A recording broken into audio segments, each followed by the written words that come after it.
عزیز دوستو، بزرگوں اور بھائیوں، اللہ تبارک و تعالیٰ کی قدرت کاملہ ہوتی ہے کہ جب وہ بندے پر کوئی آزمائش ڈالتا ہے، اس کی حکمت کا تقاضا ہوتا ہے کہ بندے کو کسی ابتلا کا شکار فرما دیتا ہے۔ پھر اگر بندے کے اندر اخلاص ہو، للہیت ہو، اور بندہ کی ساری امیدیں اپنے رب تعالیٰ سے وابستہ ہوں، تو پھر اللہ تعالیٰ اس کی برات کے لیے بھی بندوبست فرما دیتا ہے، اس کی صفائی کے لیے بھی خود اللہ انتظام فرما دیتا ہے، اس کی عزتوں کی بحالی کے لیے، اس کے وقار کی بلندی کے لیے اور اپنے بندے کی حفاظت کے لیے سارے اسباب بھی اللہ ہی پیدا فرما دیتا ہے۔ قرآن مجید سورہ مریم، اللہ تبارک و تعالیٰ نے اپنی قدرت کاملہ کا اظہار کرنا ہے کہ رب چاہے تو بغیر باپ کے بھی اولاد پیدا کر دیتا ہے، لیکن جس جگہ سے اس قدرت کا اظہار ہو رہا ہے، جس ذریعے سے لوگوں تک یہ بات پہنچ رہی ہے، اس کے بارے میں لوگ کیا خیال بنائیں گے، کیا ذہن بنائیں گے، یہ بھی ایک پوری داستان ہے۔ حضرت مریم رضی اللہ تعالی عنہا کو اللہ تبارک و تعالی نے بغیر باپ کے جناب عیسیٰ علیہ السلام عطا فرما دیے۔ اب اس بات کو جب لوگوں کے سامنے پیش کیا جائے گا، لوگ کیا رائے دیں گے، یہ بھی تو ایک مشکل کام ہے۔ وہ خاتون، وہ پاک باز عورت جس نے اپنی زندگی کے سارے اوقات ہی اللہ کے گھر مسجد میں گزارے، جس کی ماں پاک ہے، باپ پاک ہے، خاندان پاک ہے، اس خاتون کو بغیر باپ کے جب گود میں بچہ لے کے لوگوں کے سامنے جانا ہے تو کن رویوں کا سامنا کرنا ہے، یہ آپ سمجھ سکتے ہیں۔ کسی شاعر نے کہا تھا کہ الجھے الجھے بکھرے بکھرے روز و شب دیکھے گا کون، لوگ تیرا جرم دیکھیں گے سبب دیکھے گا کون۔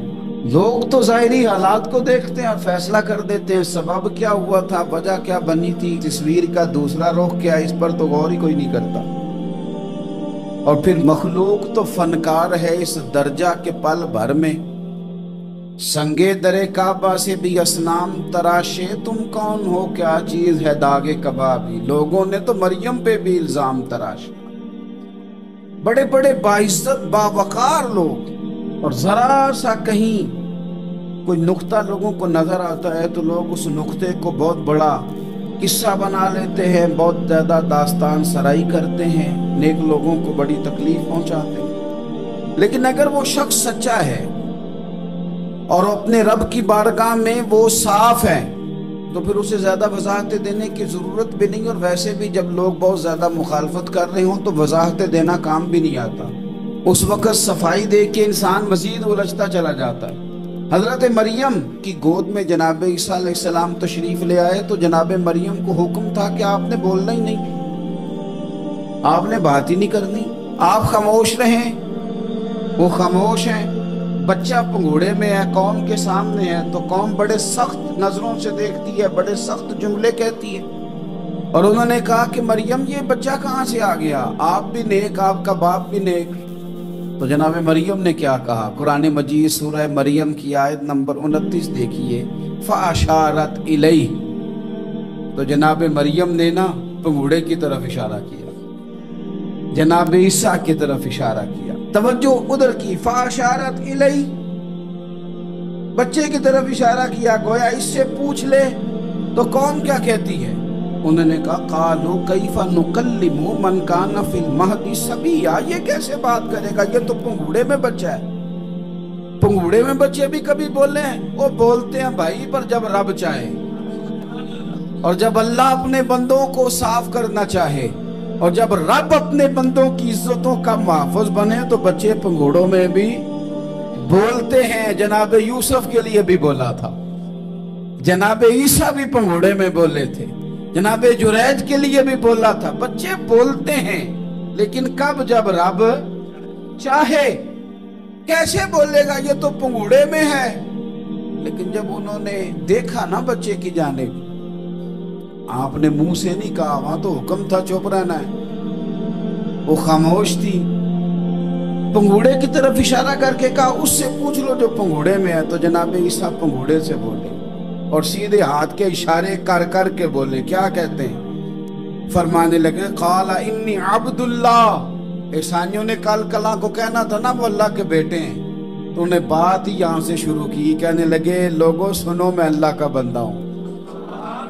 بات شروع یہاں سے کی، جو کل بات ہونی تھی آج اس کا اظہار کیا، کہنے لگے انی عبد اللہ، میں اللہ کا بندہ ہوں، آتانی الکتاب، مجھے کتاب دی گئی ہے، وجعلنی نبیّا، اور رب نے مجھے نبی بنا کے بھیجا ہے۔ 10 منٹ پہلے جناب مریم کے بارے میں رائے لوگوں کی اور تھی، اور 10 منٹ کے بعد اور تھی، 5 منٹ پہلے باتیں اور تھیں اور 5 منٹ کے بعد باتیں اور تھیں۔ جب رب بندوبست کر دے، جب اللہ اہتمام کر دے، میرے بھائی ضروری تو نہیں کہ ہم پریشان ہی رہیں کہ یار یہ کام میں نے کیا نہیں، میرے کھاتے ڈال دیا گیا، یار اس جرم کا میں مجرم ہی نہیں اور میرے منہ پہ سیاہی ملنے کی کوشش کی جا رہی، یہ میرا کھاتا ہی نہیں اور لوگ مجھے تکلیف دے رہے۔ ضروری نہیں کہ آپ ہی وضاحت کرے، میرا رب بھی بندوبست فرما دیا کرتا ہے، اور جو اہتمام اللہ کرتا ہے نا، جو بندوبست رب کرتا ہے، آزمائش آ جاتی ہے، بڑے بڑوں پہ آ جاتی ہے، لیکن بعض اوقات بڑی تکلیف ہوتی ہے جب اس بندے کو لوگ کٹہرے میں کھڑا کر دیں جس کا جرم ہی کوئی نہیں، اس شخص سے لوگ سوال جواب شروع کر دیں جس بیچارے کے خیال میں بھی وہ بات نہیں، پھر وہاں وضاحت دینا، نہ کردہ گناہوں کی وضاحت دینا، یہ بڑا بوجھ بنتا ہے، بڑی تکلیف ہوتی، اور لوگ کرتے ہیں یہ کام۔ پھر اللہ تعالیٰ جب بندوبست فرمائے، صحیح بخاری میں حضرت جریج کا ذکر فرمایا، جریج نفل پڑھ رہے تھے، ماں نے آواز دی، وہ آ نہیں سکے، نماز میں تھے، ماں ناراض ہو گئی، اس نے ہاتھ اٹھا کے کہا اللہ یہ اتنی دیر تک مرے نہ جب تک کسی بری عورت کا منہ نہ دیکھ لے۔ کسی اور کی دعا کے لیے سند نہیں ہے کہ وہ تیرے حق میں ضرور قبول ہوگی، لیکن ماں باپ کی دعا کے لیے میرے نبی پاک نے سند بیان کی ہے۔ سید عالم صلی اللہ علیہ وسلم فرماتے ہیں جب بھی ماں باپ اولاد کے لیے ہاتھ اٹھاتے ہیں رب ضرور قبولیت کا شرف عطا کرتا ہے۔ تو جہاں سند موجود ہے نا، کچھ افتتاح باجی سے بھی کرا لینے چاہیے، کچھ کام شروع کرنے سے پہلے صرف اماں سے ہی دعا کرا لینی چاہیے، یہ والا افتتاح بھی بڑے کام کا ہے کیونکہ یہاں سند بیان کر دیا میرے نبی کریم۔ تو جناب جریج کی ماں ناراض ہو گئی، کہنے لگی اللہ اس نے میری بات نہیں سنی، اب تھے تو وہ نیک، لیکن رب کریم کی حکمت کا تقاضا ہے، ماں کی دعا کو بھی قبول کرنا تھا، اللہ نے آزمائش میں مبتلا کر دیا۔ والدہ تو چلی گئی، وہ ایک خیمے میں، ایک کٹیا میں، ایک جھونپڑی میں عبادت کرتے تھے، اللہ کو یاد کرتے تھے، رب رب کرتے تھے، اور لوگ ان کی بڑی تعریف بھی کرتے تھے، لوگ ان کے ارادت مند بھی تھے، عقیدت مند بھی تھے، اہل محبت بھی تھے۔ ایک عورت آ گئی، بس وہ اللہ کی حکمت پوری ہونی تھی، اس نے آ کے پہلے تو انہیں اپنی طرف مائل کرنا چاہا، جب نہ مائل ہوئے تو الزام لگا دیا۔ یہ ہمارے دور کا تقاضا ہے، لوگ پہلے آپ کو اپنے حق میں قائل کرتے ہیں، اپنی فرما برداری میں لانا چاہتے ہیں، اگر آپ نہیں آتے تو پھر وہ آپ کو مجرم قرار دے دیتے ہیں، یا میرے ساتھ چل ورنہ پھر میں تیرے خلاف پراپوگنڈا کروں گا۔ دو ہی باتیں، پہلے اس نے قائل کیا، جب جناب جنید قائل نہ ہوئے تو اس نے قریب ایک چرواہا تھا، اس چرواہے کے ساتھ جا کے منہ کالا کیا، مقررہ وقت پہ بچہ پیدا ہو گیا۔ لوگوں نے کہا کس کا ہے؟ کہنے لگی اس خانقاہ میں، اس حجرے میں عبادت کرنے والے کا ہے۔ اگر کسی دیندار پر ذرا سا بھی الزام لگ جائے تو آپ یقین کریں کہ بڑے بڑے خوفناک لوگ بھی نیک ہو جاتے ہیں، جن کا اپنا سارا ماضی کالا سیاہ ہو وہ بھی اجالوں کے راہ پر بن جاتے، جن کی اپنی زبانیں ساری زندگی آلودہ رہی ہوں وہ بھی بڑے بڑے اعلیٰ سچ بولنے لگتے۔ اعلیٰ کچے میرے مکان کی دیوار کیا گری،